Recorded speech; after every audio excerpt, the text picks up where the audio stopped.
babası zannettiği adam ailesinin katili. Hele o abisi yok mu? Aras. Of. Ah bak o çocuk fena bir şey.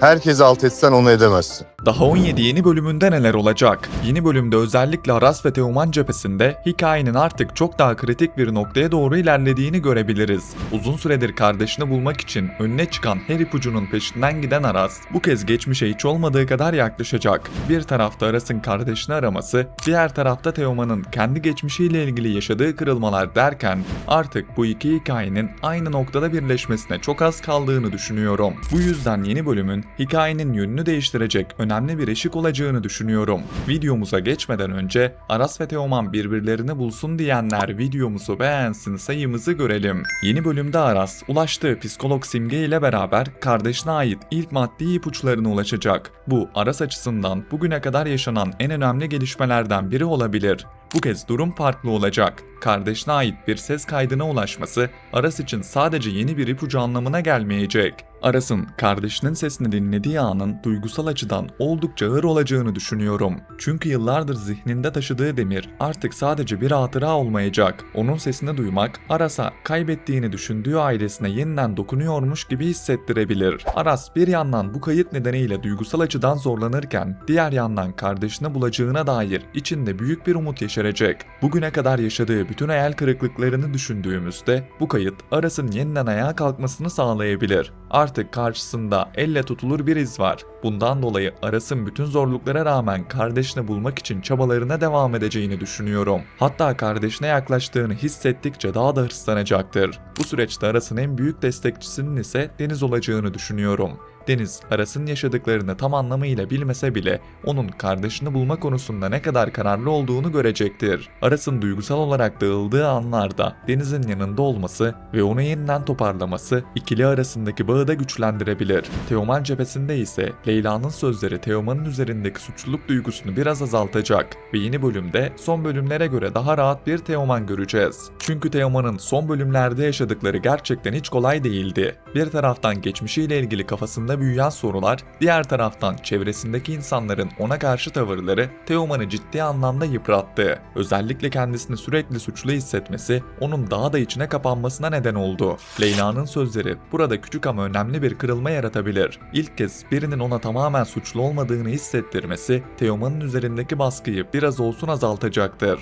Bunun yanında Hakan'ın kendisine değer verdiğini göstermesi ve onu yanında şirket toplantılarına götürmesi Teoman'ı geçici de olsa mutlu edecek. Fakat Hakan'ın burada gerçekten iyi niyetli olduğunu düşünmüyorum. Hakan gibi bir karakterin bir anda Teoman'a değer vermeye başlaması bana hiç doğal gelmiyor. Muhtemelen bu hamlenin arkasında yine kendi çıkarlarını korumaya yönelik bir plan olacak. Hatta Teoman'ı ilerleyen süreçte kullanabileceği bir koz olarak ortaya atmak isteyebilir. Özellikle Hakan'ı tehdit eden mafya meselesinin burada devreye girebileceğini düşünüyorum. Hakan'a gözdağı vermek isteyen bu kişiler Teoman'ı kaçırabilir. Normalde böyle bir durumda Hakan'ın Teoman'ı kurtarmak için her şeyi yapmasını bekleriz. Ancak Hakan'ın karakterini düşündüğümüzde tam tersi bir ihtimal de var. Hakan, Teoman'ın kaçırılmasını kendi açısından bir fırsata çevirmeye çalışabilir ve böylece Teoman'dan kurtulmayı amaçlayabilir.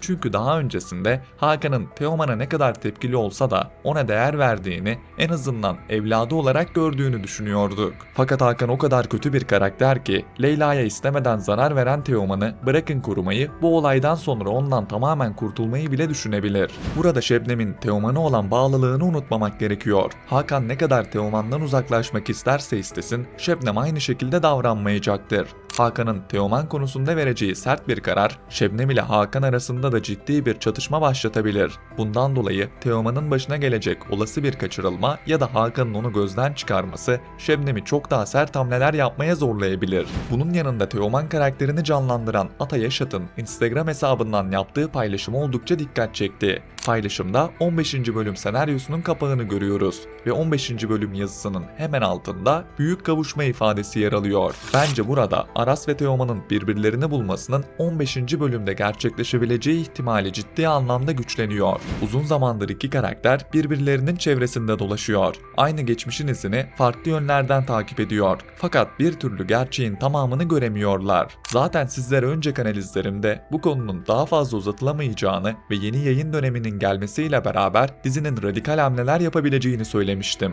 Aras ve Teoman'ın kardeş olduğunu öğrenmesi artık hikayeyi bitirecek değil, tam tersine büyütecek bir gelişme olmak zorunda. Ancak kardeşlerin birbirini bulması dizinin ömrünü kısaltmak yerine çok daha fazla hikaye çıkarabilir. Ratingleri yeniden yükseltmek adına da böyle büyük bir kavuşma oldukça etkili bir hamle olur. Bunun yanında Serhat karakterinin de ayağa kalkacak olması bu ihtimali daha da güçlendiriyor.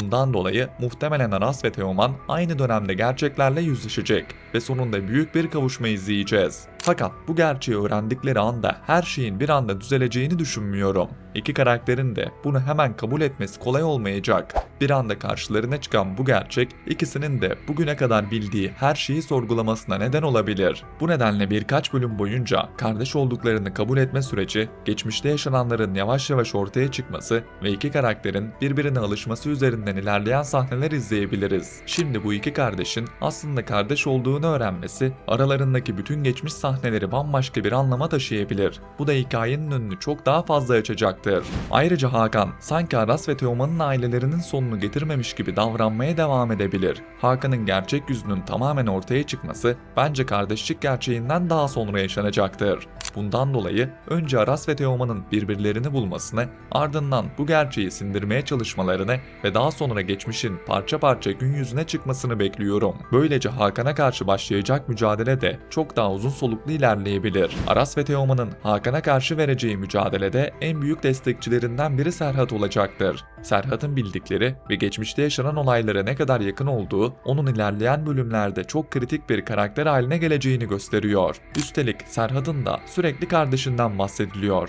Bence bunun boşuna olmadığını ve Serhat'ın Aras ile Teoman'la mutlaka bir bağı olduğunu düşünüyorum.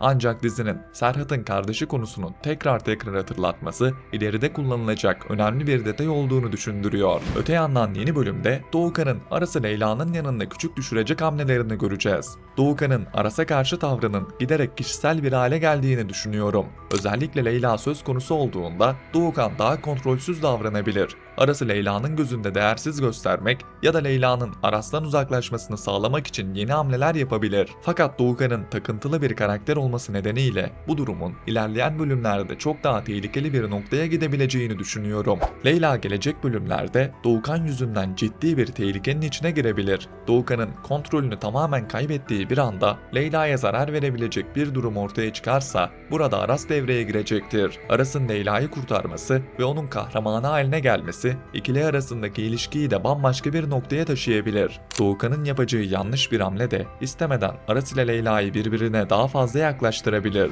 Yeni bölümde bir tarafta Aras'ın kardeşine hiç olmadığı kadar yaklaşmasını, diğer tarafta Teoman'ın kısa süreli de olsa rahatlamasını ancak aslında daha büyük bir tehlikenin içine sürüklenmesini izleyebiliriz. Ve bütün bu gelişmelerin sonunda artık Aras ile Teoman'ın büyük kavuşmasına doğru geri sayımın başlayacağını düşünüyorum.